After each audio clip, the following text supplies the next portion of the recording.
I'm John. And we're not done yet. Heck no, we're still around. That's for sure. Yeah. Well, we said we would finish out the 7 Sins for a Life Worth Living by Roger Housden. And the last 2 that he talks about are the pleasure of being ordinary and the pleasure of coming home. And, before we talk about those, I was thinking about him, by the way, John. About the author, you mean? Yeah, and the whole book. Oh, the whole book. Because okay. I think it's virtually impossible for working people with children to enjoy these pleasures.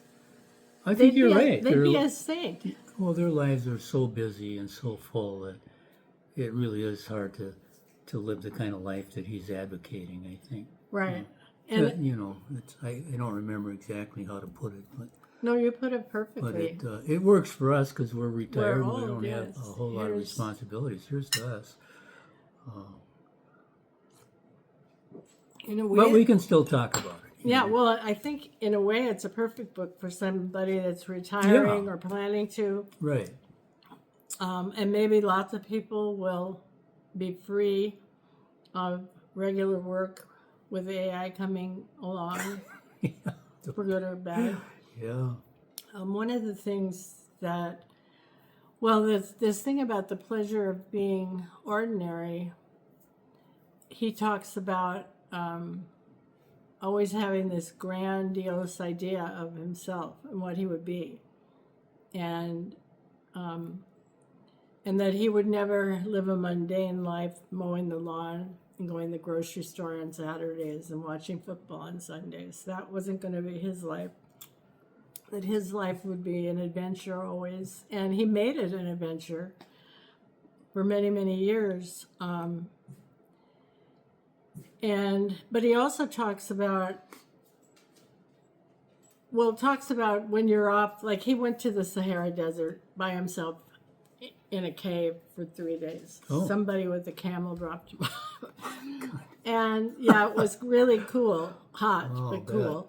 But, he said after a while, I mean, you still are who you are. Yeah. You might be sitting in the Sahara Desert by yourself for 72 hours, but you're still the same person. So your ordinariness goes with you wherever you go. And you can't be someone that you're not. Well, it's hard to make those changes in the older. Well, I don't want to say the older you are, the more difficult it is. That's not true. But I think you're in a lot of ways, you're kind of pretty well formed by the time you're early 20s, maybe. I don't know. Right. So, and I mean, I thought back in high school or college, I wanted to be Secretary of Health, Education, and Welfare, which of course doesn't even exist now as a cabinet. Yeah, but did then. So. And obviously, and I've said before, I wanted to be an expat somewhere, and neither of those things have come to be. But I think for me, really embracing being ordinary was when I retired. It was like, and it is a freedom. Well, you quit striving, kind of. Yes, and, that's it. I mean, one other way is you become more realistic and maybe lose a little bit of hope.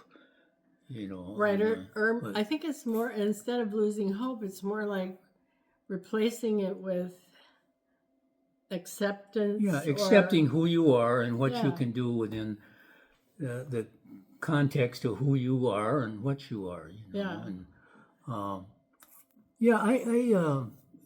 think part of it's youth. A lot of youth have just extraordinary goals and dreams and ideas about what they're going to do, and that's good. I think it's good to have targets to aim for and everything. I personally never did. That's a whole different story that I've talked about, but I know a lot of successful people. I mean, I think you have to kind of have enough confidence in yourself to aim somewhat high without being totally unrealistic when you're young, and we want our kids to dream and set goals. Yeah. And they may not always be realistic goals, but if they don't dream, then what are they left with? Yeah. Yeah. I'm a little disturbed about athletics and the emphasis on the athletics now, professional athletics and top college athletics.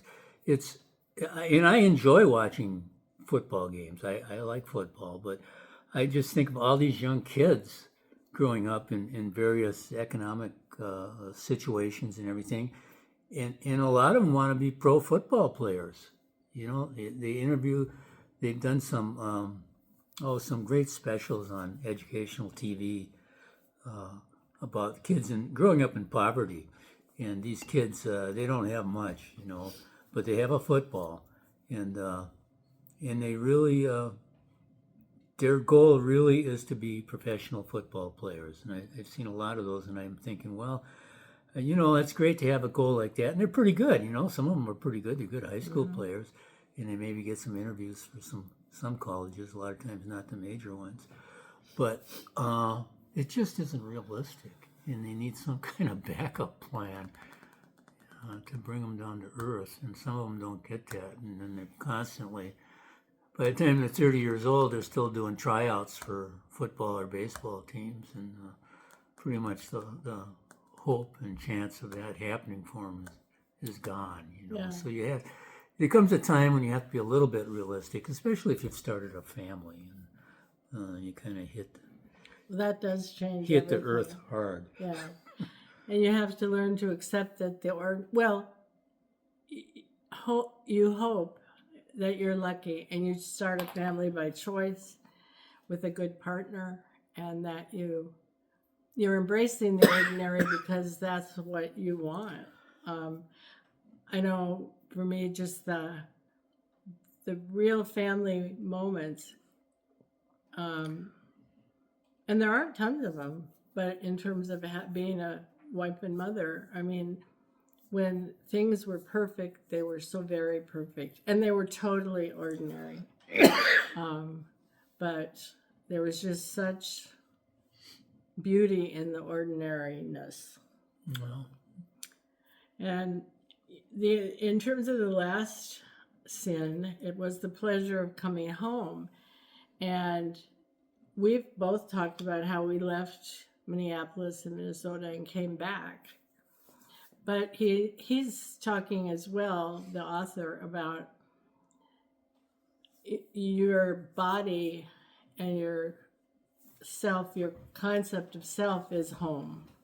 And so it goes along with accepting your ordinariness, is that accepting or just reveling in your being at all. yeah, and I don't know if we want to use the word mediocrity. It's kind of insulting to some people, but sometimes you just have to admit that, you have some talents, but not enough to exceed, rocket out of mediocrity, and you're somewhat limited for different reasons. I know I've got four brothers and a sister, and some of us had unrealistic dreams. Not myself so much, but some of the younger ones did, and it took them a while. And they've been successful in some ways, but not quite as what they thought their dreams would bring them when they were younger. And Well, and the culture in this country elevates, pushes us to maybe look way beyond what the normal, ordinary person can possibly achieve. yeah, They make it look like every family is happy and has a big house and truly the picket fence and all the cute dog. and that you can be extraordinary. Yeah, you can be extraordinary and still be ordinary, but what we see on TV, and my TV is right over there, that's not real life for anybody, really. Even the most wealthy or the most accomplished folks, they've had to give up an amazing amount of privacy. Yeah, that's the biggest thing, I think, is privacy. Have to give that up and be scrutinized constantly. And all these women, you see them on a TV show and in their 20s, and they look like normal people. And then by 25, they've been in a couple movies and they're a size 0 or a -2. because that's what they have to be to succeed in that world. And I just find that incredibly tragic. Well, you have to decide if it's worth it or not. Yeah. There's a lot of sacrifices involved, and it affects your future. And maybe for some people, it's worth it. But I do think that the 7 sins, the pleasures that we've talked about, are really important ones for especially people retiring or people who are retired, to maybe give a little bit of a different angle when you look at your life now. And I think we're both doing pretty good at living a life, or having a life worth living. That's what everybody wants. And I don't know, I've enjoyed I think so. this, Kind of accepted our limitations, I guess, in a way. And when you come to terms with that, then you can go on and kind of enjoy life and pick and choose what's going to give you some enjoyment and satisfaction and pleasure. Yeah. And it might not be what you had thought for yourself early on in life, but it might be something that's very gratifying and satisfying now. And I sort of think saying accepting your limitations, I know that's realistic, but it seems sort of pretty negative sounding, isn't it? Yeah. I agree. More like unearthing the joy in simple things. Yeah. I'm thinking of people who want to be writers. I've known so many people who wanted to be writers. Oh, me too. And they were good writers. I mean, and I wasn't bad, but I eventually realized that I wasn't that special at it. I wasn't going to certainly earn a living at it. And to write a novel would have been taken a big part of my life and probably not sold. So, and I know a lot of people are more fanatic about it than I ever was. So, but that's something that kind of gets in the way. And I think that, just one example. I just read something recently. There's this minister I follow out of Seattle, and she had posted something about something where people, if people would just do what they're called to do, how that would make for a happier world and probably happy people. That's a good point. And that doesn't mean that you're going to succeed at it. And so it's sort of unrealistic in a way because you have to have money to live. But I think that by us doing the videos and as a new creative adventure, we're, I think, getting back on a track towards what we always felt sort of called to do. Yeah, I think so. Yeah. We didn't know that. We didn't feel that calling early. I didn't, certainly. No. But I enjoy talking about it now. Yeah. I think we've had long lives with a lot of twists and turns, ups and downs. Yeah. So I think it's valid for us to talk a little bit about our experience. It is. And a lot of people out there watching probably share them and identify with them. Yeah. And well, I think that wraps it up. Yeah, let's wrap it up. It's and we'll be back tomorrow with martinis and musings. Only I'm stealing a martini today too. You started early. I'm just having my first glass of wine in a long time. Yeah, he's been recovering from a little infection. A bad tooth infection that just didn't want to go away. So I was on heavy duty meds, and you shouldn't really drink when you're on those. No. So this is my first drink in about 3 weeks. But my tooth is feeling better. So we'll see you soon, and have a good Friday night. Oh, Yes. you probably won't see this till Saturday, but have a good Saturday night. Good night. Bye. Bye-bye.